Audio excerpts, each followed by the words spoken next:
Hello, Magpies! Hope you're all doing well. Today, we've got a special one for you, because we're talking about a young lad who isn't just playing for Newcastle United. He's living the dream. Lewis Miley. From a boyhood fan to being compared with one of England's greatest midfielders, Gerrard. That's a massive statement, and we're here to break it all down. Let's start with what we all love to see. Academy players making it in the first team. There's something special about watching a local lad grow, and Miley's journey is one that every Geordie can be proud of. He's been with the first team for 2 years now, and you can see the transformation. No longer just a young talent. With promise, he's turning into a proper Premier League midfielder. Sunday was another big moment for him, scoring in front of the Gallowgate end against Nottingham Forest. That's the kind of thing you dream of as a kid, kicking a ball around. The streets of Newcastle, and the celebration. Pure joy. You could see it in his face.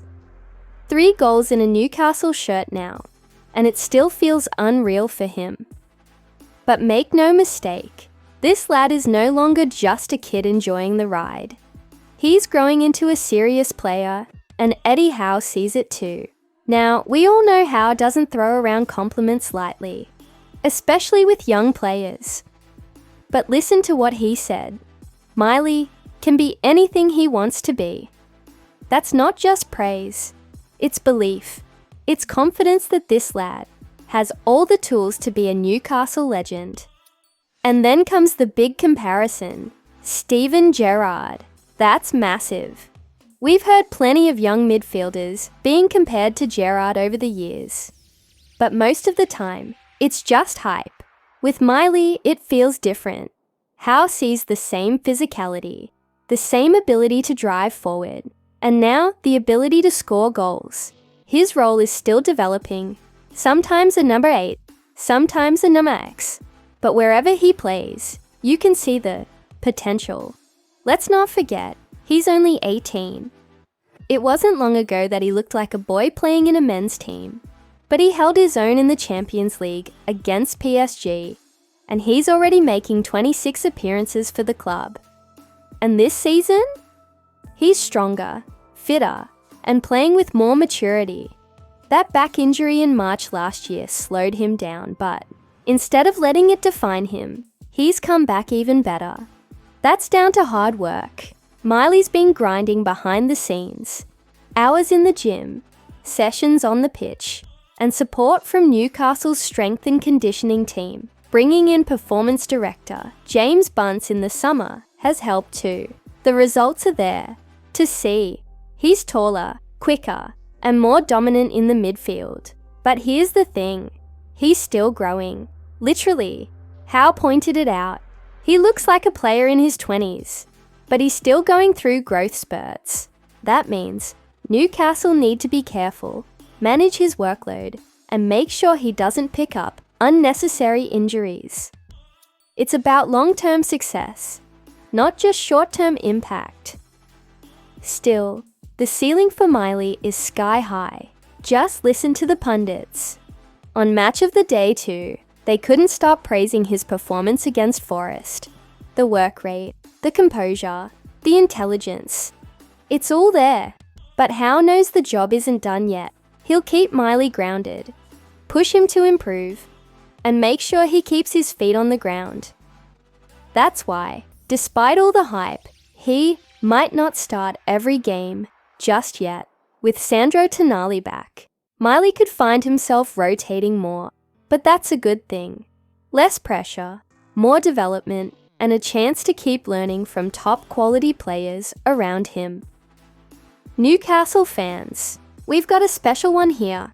A young lad who has all the talent, the mentality, and the work ethic to become a key player for years to come.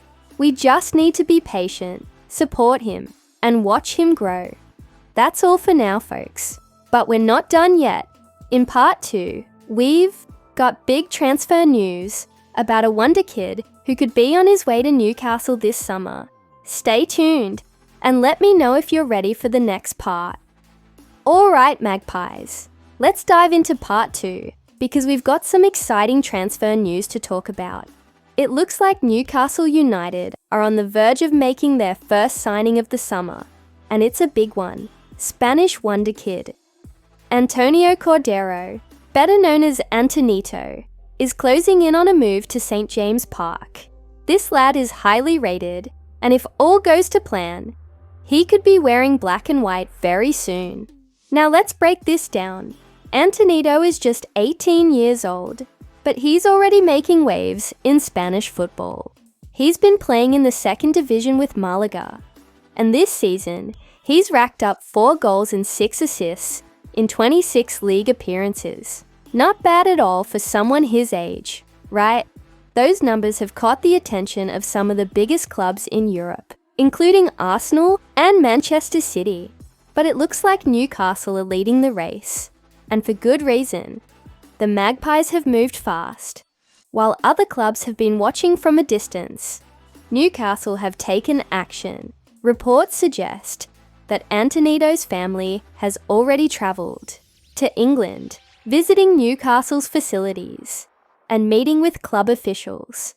That's a massive step. When a young player's family gets involved in transfer talks, it usually means things are getting serious. So why is Antonito likely to leave Malaga?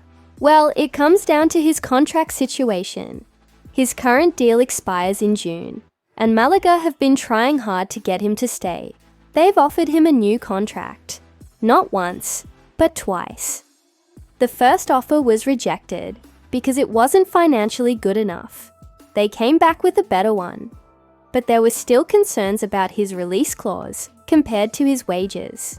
Basically, neither Antonito nor his representatives were convinced, and when that happens, the writing is usually on the wall. Malaga are now in a tough spot.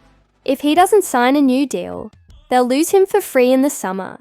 That's why other clubs are circling, and why Newcastle are in pole position to snap him up. And let's be honest, this is the kind of signing Newcastle fans love. A young, exciting winger with pace, creativity, and a point to prove. He fits the profile of a smart, long-term investment. But here's the interesting part. If Antonito does sign, he might not go straight into the first team. Newcastle are reportedly planning to loan him out to gain experience, just like they did with Yankuba Minte last year. That makes a lot of sense. The Premier League is a big step up from Spain's second division, and sending him on loan would give him the chance to adapt to a higher level of football. Now, if you're wondering whether this is really happening, the answer is yes, it looks very close. Craig Hope from the Daily Mail has backed up these reports, saying the deal is very close to being finalised. That means it's only a matter of time before we see Antonito holding up a Newcastle shirt. This is an exciting time for the club. Eddie Howe and his team are clearly thinking ahead, making moves for young talents who could develop into stars. And with financial fair play restrictions in mind, these kinds of signings are smart business. Instead of spending 60-70 million on a ready-made player, Newcastle are identifying top young talents before their price skyrockets. So, what do you think, Newcastle fans? Does Antonito sound like a player who could make an impact at the club? Are you happy with this approach of signing young stars and developing them? Let me know in the comments. That's all for today, Magpies. Thanks for tuning in. We'll be back with more Newcastle news soon, so make sure you stay locked in. Take care and howay the lads.